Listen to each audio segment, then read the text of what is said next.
Hello po, ako po si Shishi, 21 years old po. My name is Regine, 28 years old. Ako si Mark, 37 years old. Hello everyone, my name is Mike. I'm 32 years old. Hi guys, my name is Kim and 24 years old. Hello, I'm Joseph, 22 years old.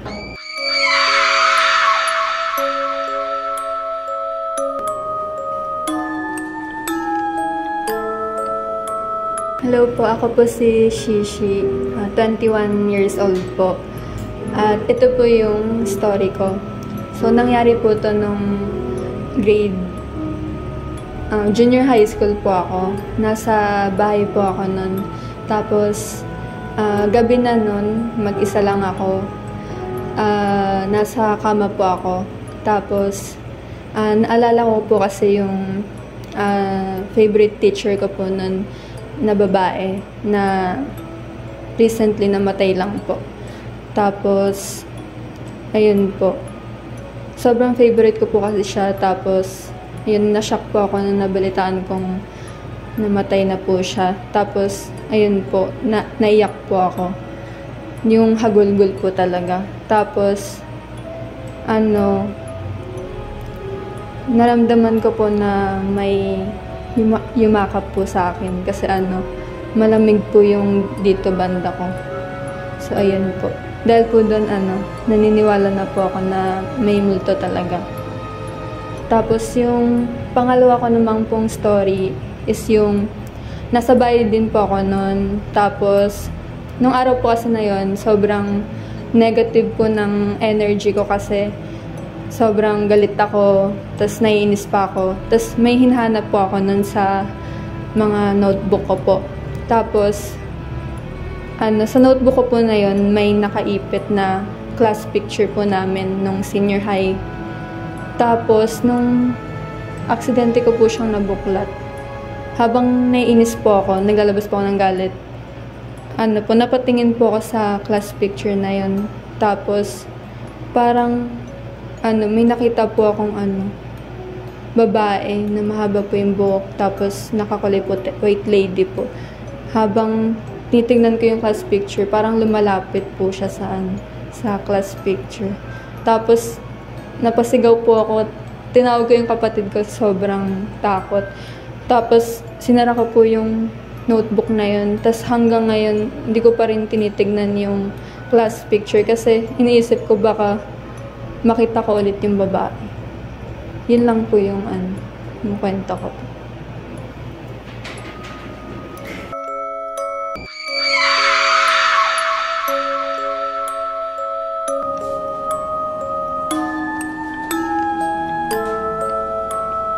Hello, my name is Regine, 28 years old, from May Kawayan. Siguro yung may share kong kwento sa inyo is, nangyari siya nung age ko is 23. So, pumunta kami sa townhouse noon, kasama ko yung family ko. Ang nangyari is, magkakasama kami sa isang room, and then, yung pamangkin ko, naiwan kami kasi umalis sila lahat eh. And then, suddenly, yung pamangkin ko, bigla siyang tumayo, and then, may tinuro siya sa isang side ng room. And then, sabi ko, sino yun? And then, pagtingin ko, wala siyang tao. And then, doon ko na-realize na parang may nagpaparamdam or nagpapakita doon sa pamangkin ko. And then, sinabi ko kila ate na ganun yung nangyari. Yun, nakita rin pala nila ate na may nangyayaring ganun doon sa bata. So, na yun, nag-start na kaming matakot. And then, after nung incident na yun, nagpa-bless kami doon sa bahay na yun. And then, nalaman namin na meron talagang spirit na naniniganan doon since minsan lang kasi kami bumibisit dun sa bahay na yun. And then, yun lang. Siguro, manalangin lang siguro tayo every time, maniwala lang tayo. Don't lose hope, faith. Yun lang, Kat.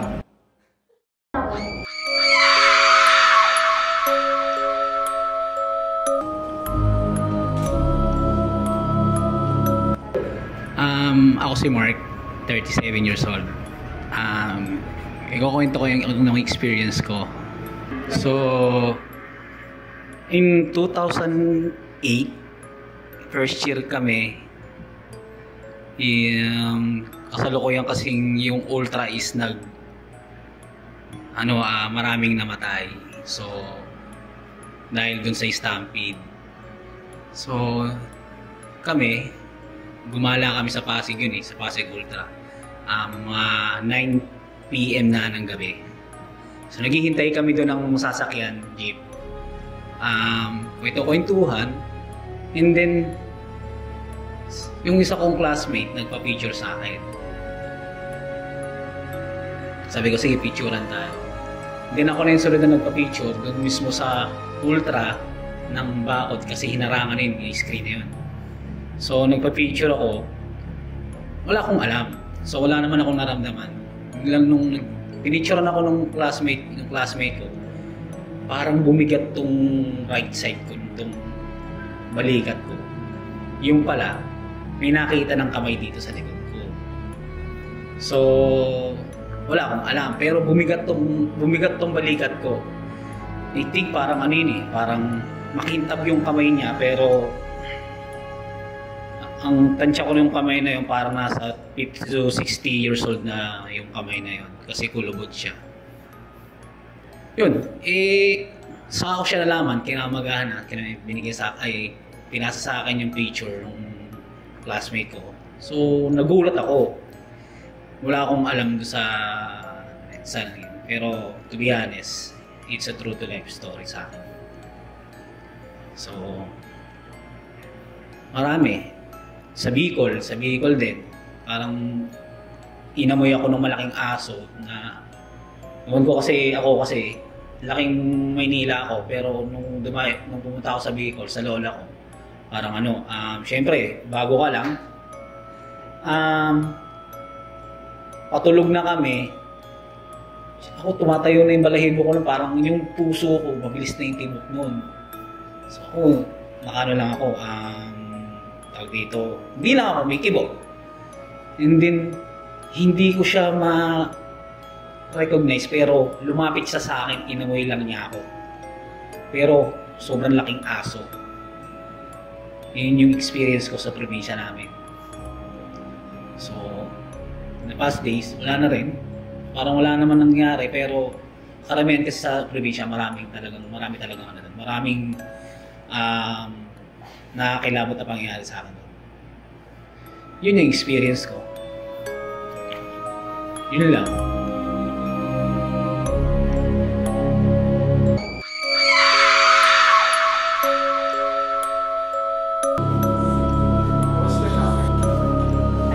Hello everyone, my name is Mike. I'm 32 years old. I'm here to share some horror story really experienced in my life. The first story I can call, we don't know who's talking to my friend. The story happened, my friend, she's first time visit my house, and the night we had a white night, so we drink sobrang late at. Then this is not the started. Tapos when I feel weird, kasi our houses have 3 floors. My room is in the 3rd floor, and my friends, she living in the guest room in the 2nd floors. So I was wondering why she's laughing in the CR. Tapos she's like talk to someone. I'm not sure. She's calling in the phone or whatever until I heard her call my name. She called my name, tapos don't do this na, I don't like the joke talaga, like something like that. So, bakit? Why are you sticking at the door like that? And I feel so confused because I'm the one to stand in the 3rd floor and watching the direction ng sa CR. There's no one. Pero my friend, she's alone ng sa CR and talking. Then, when I figured out something's weird is the time she called my name. Tapos and I talked to her. I just called her name. Tapos, ano ba? Who are you talking for? I'm here naman. You need anything ba? Tapos she's doesn't heard my voices. Doesn't heard my was my asking. She's still laughing. Sabi niya, ayaw na, please stop it, don't knock the door. Like that. Then that's the time I go to check on her. And that's the time I really knock the door. Sabi niya siya, what happened? Do you need towel or something? Sabi niya siya, she say, I don't like the joke. Why you make fool of me, like knocking the door, tapos laughing the outside, tapos it's so annoying talaga. It makes me more dizzy because we have the wine. We drink the wine kanina, di ba? And sabi na ko, I'm not here kanina. I was curious, who are you talking for? Then that's the time she doesn't realize. She think that's a joke.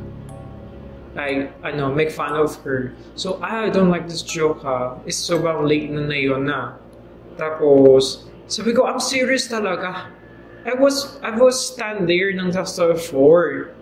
I don't know who are you talking for. Tapos, until you call my name, I thought you need power or something help from me. That's why I'm check on you. Then, that's the time she got shot and serious. Oh my God. Sabi na siya, talaga? Are you sure? Kasi I can hear you talk, kasi we have another friends. She think we are make fun of her, like scare of her, and knock door. Pero actually, there's no one talaga. Then after that, we're just hiding in our room, but nothing happened. Yeah, that's the first story. I have the second stories. It's when I was living in Hong Kong, when I was young the time. I have to explain a background. Kasi nang sa China, they have a culture. Bang ghost months, diba? I don't know if one you know about that. But during the full month, we have a lot of rules cannot be done. Like, if someone calling you in the midnight, your name, please don't looking back. And please don't tap anyone's shoulder if they walk on the street. Like a lot is something we need to be careful. And the timing sa ghost naman, because I'm living in my grandmother's house. It's a really hard building, and behind the building we have the park for shading yung environment, for exercise, something like that. Tapos during the ghost months, walang a lot of matanda people. They would just put candles or like burning something ng papers. The purpose is more on for welcome the past families come back home, or wish something good, or pray something protection like that. And this is the background. And my experience become horror is like the time I think the timing is about 2 or 3 in the morning. Tapos I just go to CR and I just take a peek sa lapas ng window. It's like someone stand there, really dark. Pero I didn't really because I was rushing Sakti. So I was thinking when I come back, I would like to check again. Is someone stand nearby, or because it's really late and kind of weird. And when I come back, I really seriously take a look. There's really someone stand there, like really. It's like I can recognize as a babae or lalaki. And kasi his I see the back. Tapos sobrang dark. And when I realized maybe that is not the human, because he stand the places is under dish. There's a butas and he stand in the halfway and don't move. And that's the time I feel terrified. Then I just go back to my bed, trying to sleep. Motive, nothing happened naman. Yeah, that's my second horror story.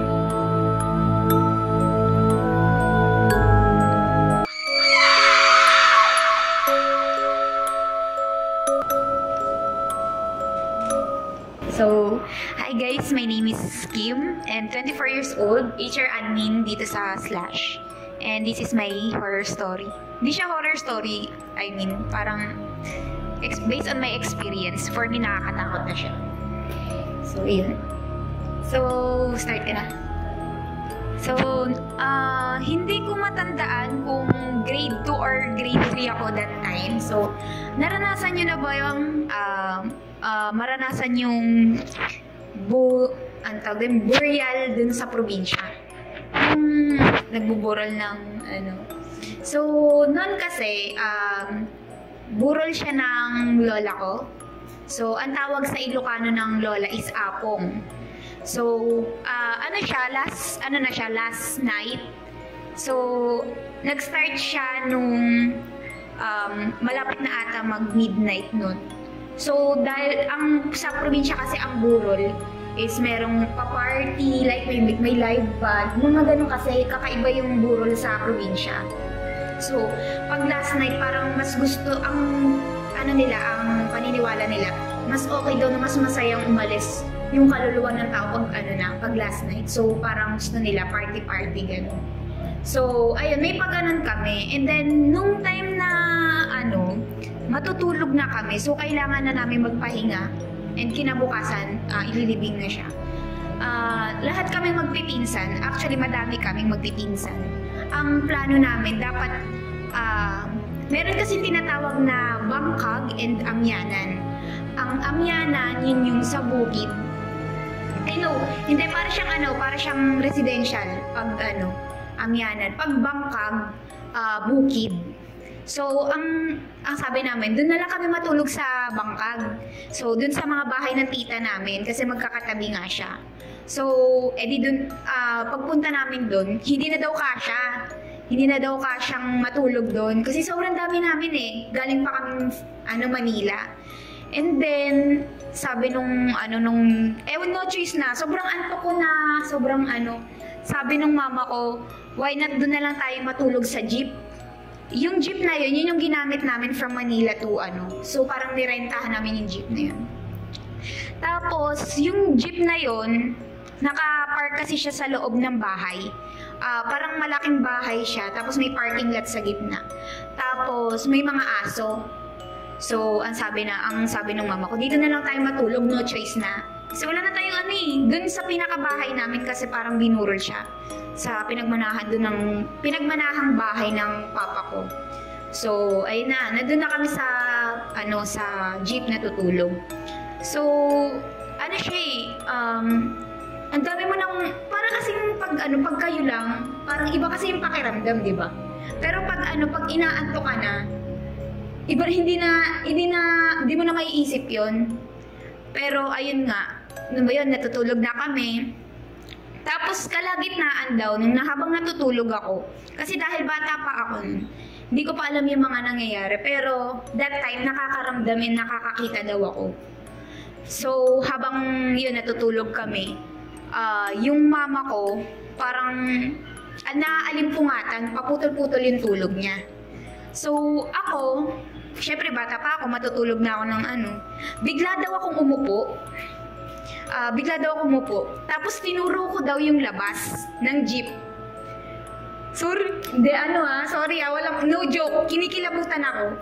Kasi lang siya, parang untold story siya na parang sa family lang namin kinikwento. So, tinuro ko daw yung dun, kasi may poso dun poso. Sobrang dilim talaga ng paligid. Tapos kami lang talaga yung Tapos tinuro ko daw yung malapit dun sa poso. Sabi ko, sila Apong yun Sabi ko, sila Apong yun si Apong Instant, tsaka si Apong Ando. Tatlo sila. So yung isa hindi ko kilala. Tapos, inano ko siya, parang hindi ko siya, anong tawag dito? Tinuko yung damit nila. Hindi ko masabi dun sa mama ko directly. Pero sabi ko, mama, nakaputi sila Nakatingin sila sa akin. Sabi ko, Tapos sabi ni biglang tumakbo si mama, sabi niya umalis na tayo dito, tapos yung hangin, alam ko sa sarili ko na hindi ko, parang ano lang siya, ang akala ko, parang realistic talaga siya. Tapos ang sabi ko, hindi ma, nandun sila oh, ayun nakatingin sa atin oh, ginanong ko daw. Tapos biglang lumakas yung hangin. Pagbaba namin, saktong tumatahol na yung mga aso, hinahabol na kami. So parang ako, bigla akong nagising. Tapos tumakbo kami ni mama ko dun sa, sa amyanan. Dun sa pinakaburol. Tapos pagdating namin dun, sabi nung tito ko, bakit kayo namumutla? Sabi niya ganyan. Sabi niya, hindi makapagsalita yung mama ko. Pero ako, parang akong na-shock kasi hindi ako makapagsalita, as in parang tulala, na ewan. Tapos kinuha lang ako ng tatay ko, hawak-hawak ako. Sabi niya, sige matulog ka muna. Pero yung hawak niya sa akin, parang ang lamig-lamig ko daw. As in, tas hindi siya makausap. Tapos, ayun, sabi nung nung afternoon, parang iba na yung ambience nung last night. Kasi parang, di ba may kumakanta, may pero iba yung feeling. Iba yung, hindi na siya yung parang, hindi na siya yung feeling na parang kailangan mong magsaya or what. Siyempre nga, burol, di ba? Ba't ka magsasaya? Pero, that time, iba na kasi yung pakiramdam ko. Parang hindi na kami makabalik dun sa situation na yun. Dun sa pinagtulugan namin. Kasi nga, baka nandun pa sila. So sabi nila, totoo daw pala talaga yung sumusundo. Yung sinusundo yung Siguro that time, parang ang point nung nagpakita sa akin is parang nagmamaalam sila sa akin. Na parang gusto nilang sabihin sa akin na okay na yung lola ko. Na sabi niya, may sundo na siya. Kukunin na siya ng asawa niya. So, ganun. So, ang second story nun, hindi lang dun yung may nangyaring ganun, kababalaghan. So, dahil hindi kami, di ba, magpipinsang kami. So, dahil dun, yung ibang mga pinsan, dun siya natulog sa kabilang, dun sa may bukid, sa may bahay. Tapos, sabi daw nila, hindi, nung napagkwentuhan na yung time na yun, yung kwento ko, sabi nung isa namin pinsan, akala namin kami lang yung may naramdaman na experience that night. Sabi niya, ang kwento naman daw doon, habang natutulog sila, may babaeng umiikot doon sa bahay, tumatakbo, humihingi ng tulong. Takbo na ng takbo. So, syempre, pag probinsya ka, kahit pa yun yung ang tawag dito, parang tutubi, or kahit anong insekto, maririnig mo eh. Kasi kayo lang, nasa gitna siya ng So, maririnig mo may nagtatakbuhan, may tumatakbo dun sa Tapos, daw, kung hindi ako nagkakamali, kumatok pa daw ng 3 beses. Tapos, doon ako kinilibutan kasi nga, siya, parang gusto nilang buksan kasi parang humihingi nga ng tulong. Tapos, nung nag-pray ata sila, parang, inisip nila na balik na lang kaya tayo dun sa burol kasi, parang nakakatakot na or what. Tapos sabi niya, wag na daw muna lumabas kasi daw baka nandun pa or what. So yun, tinapos na lang nila yung hanggang mag-umaga. Tinawag na lang sila nung sa, malapit ng, sabi mag-ayos na daw kayo kasi ihahatid na sa huling hantungan yung lola namin. So, ayun. Hindi ko alam kung nakakatakot yan pero ilang beses ko na siya kwento sa family ko pero ganun pa rin yung feeling. Parang ang bigat pa rin, hindi ko alam kung bakit Kasi yung nanay ko din, parang kahapon nang nangyari. Kasi iba pa rin talaga yung kwento. Parang kinikilabutan pa din ako. So, ayun.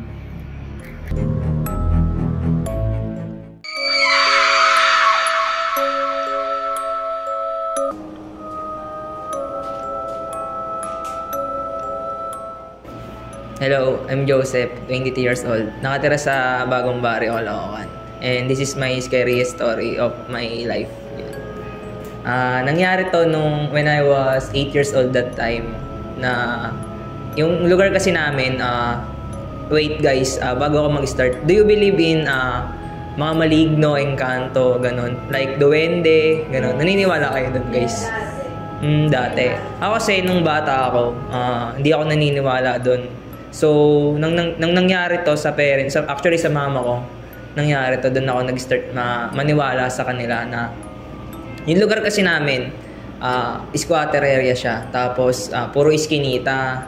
Then, kailangan mo muna sumuot sa masikip na iskinita bago ka makapunta sa bahay namin. Then, yung bahay namin is 3rd floor pero parang hati-hati siya. Then, lalabas ka pa ng bahay namin para makatawid ka papuntang banyo namin. So, nangyari to yung sa mama ko na dumura siya sa isang malaking tipak na bato na wala naman idea kung anong mangyayari. Then, after a week, after niyang dumura sa tipak na bato na yun, matagal na nakatambay yung bato na yun. I mean, nakalagay yung bato na yun dun. Pero, nung dumura yung mama ko dun, after a week nun, ng pagdura niya, parang nagkaroon ng onting pagbabago sa kanya. Lumaki yung kaliwang pisngi niya. Namamaga yung pisngi niya. Then, after nun, unti-unting sumasakit, tas kumigirot. Tapos nagpa-check up siya nagpatingin siya sa dentist. Then yung dentist, walang nakitang findings about dun sa ngipin niya. Wala siyang sira, walang butas. As in, normal lang talaga yung nakita sa kanya. Tapos, patagal yung nangyari. Yung mama ko, nakakatakot yung mga nangyayari sa kanya kasi during that time na yun, nanonood kami ng Elmo. Syempre, bata ako. Favorite ko manood ng cartoons. So, nanonood kami ng Elmo. Tapos yung mama ko, inaapoy sa lagnat. So, inaalagaan namin. Dalawa kami magkapatid. Then, inaalagaan namin si mama. Pinupunasan namin yung dito. Yung pisngi niya na namamaga. Ilang minuto lang nakalipas, nagulat kami. Habang natutulog si mama, bigla siyang bumangon. Tapos, sumarap siya sa pader. Kami ng kapatid ko, wala kaming kamalay-malay. Yung itsura ng mama ko, may kinakausap siya. May kinakausap siya as in, sa pader. That time, yung papa ko, naglalaba siya. Sa third floor kami. Hindi ko alam kung anong gagawin ko kasi nanonood ako ng cartoons eh. Tapos out of nowhere, biglang si mama umupo, tapos sumarap sa pader, tapos nagsasalita, tapos kumakaway siya, tapos parang naigipaglaro siya. Naigipaglaro siya.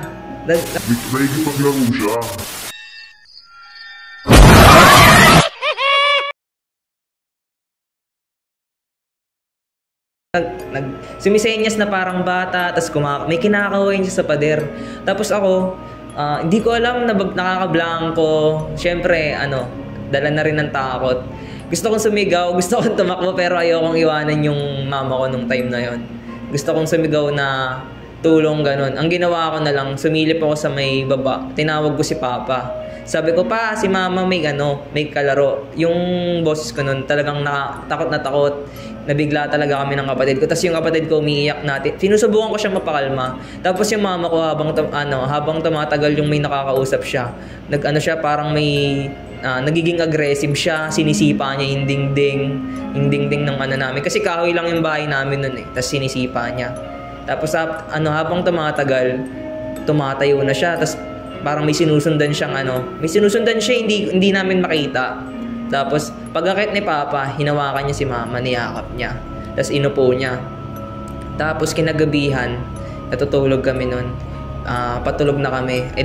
Nung umaga, kumalma si mama, kinagabihan, nung natutulog kami, bigla na naman bumangon si mama. Then ayun, bumalik na naman siya sa nangyari nung umaga, na may kinakalaro siya. Hindi ko makakalimutan yun, 1 AM ng madaling araw. Siyempre madaling araw eh. Tinawag namin si Ate Esther. Si Ate Esther, isa siyang magaling na manghihilot. Then as well na albularyo. Kilala siya dun sa lugar namin na albularyo. Tapos, nung tinawag si Ate Esther, may dala siyang bond paper na malaki. Tapos, ang ginawa niya, pinahawak niya sa akin yung bond paper. Inutos niya sa akin na tupiin ko daw yung bond paper na yon. Tapos tinupi ko 4 na sides. Tapos alam nyo guys yung yung palabunutan dati ng mga sisiyo, ganon. Yung pinipitik-pitik yung papel tapos ilalagay sa tubig. Yun, ganito yung yung texture nung nangyari nun.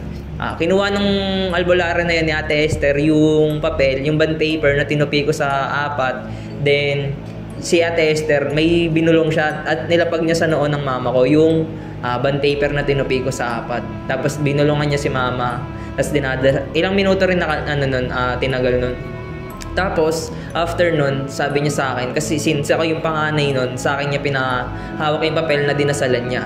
Tapos paghawak ko ng papel, si mama biglang nagwala. Parang nagkalas-kalas, ganun.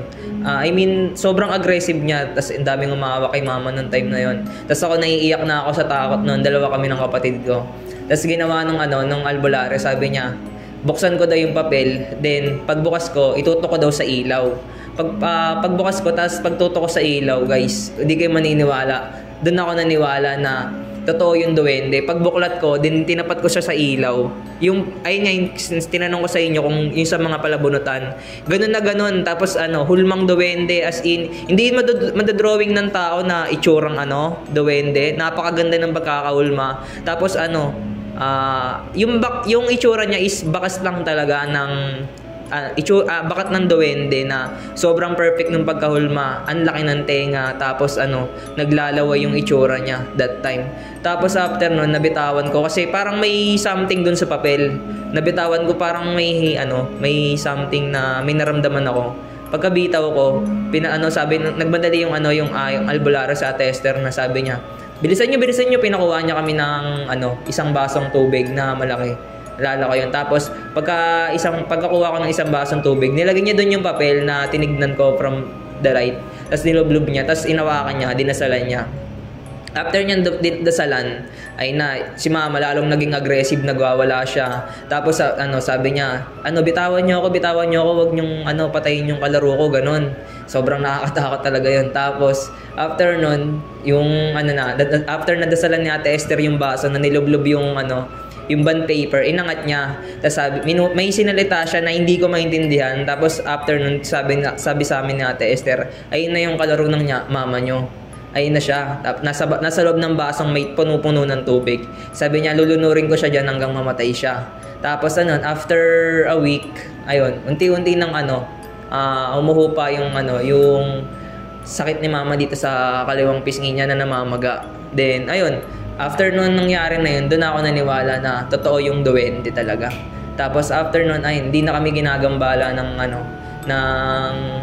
mga something na nangyayari kay mama. Then, sabi nung Ate Esther, magbigay din kami dun sa pinagduraan ni mama na bato ng kahit anong pagkain. Tapos after nun, naging okay si mama. Sobrang galing ni Ate Esther nung time na yun. Ayun lang naman yung nakakatakot kong kwento.